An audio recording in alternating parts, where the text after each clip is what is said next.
మా రాజేష్ గారికి వచ్చిన కష్టం పగోడు కూడా రాకూడదు. కష్టం పగవాడికి కూడా రాకూడదు గురుగారు.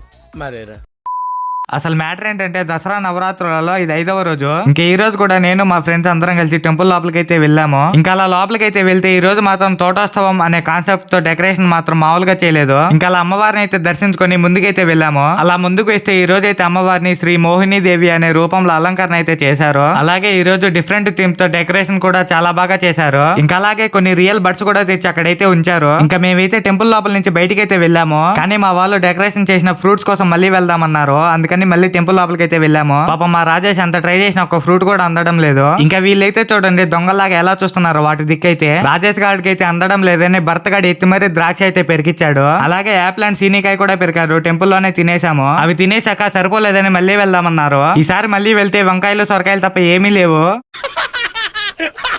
ఇంకా ఫ్రూట్స్ అన్ని అయిపోయాయని టెంపుల్ లోపల నుంచి బయటకి అయితే వెళ్తున్నాము. ఇంకా టెంపుల్ బ్యాక్ సైడ్ ఈవెంట్ అయితే జరుగుతుంటే అక్కడికైతే వెళ్ళిపోయాము. ఇక్కడైతే ఈ తాత మాత్రం మామూలుగా ఎంజాయ్ చేయడం లేదు. అసలుడే గాని మహానుభావుడు. ఇంకా అలా కాసేపు డాన్స్ అయితే చూసేసి ఇంటికైతే వెళ్తున్నాము. ఇవాళ వీడియో అయితే అంతే. మరో మంచి వీడియో అయితే కలుసుకుందాము. వెళ్లే ముందు ఫాలో అండ్ సబ్స్క్రైబ్ అయితే మర్చిపోవద్దే. Okay bye.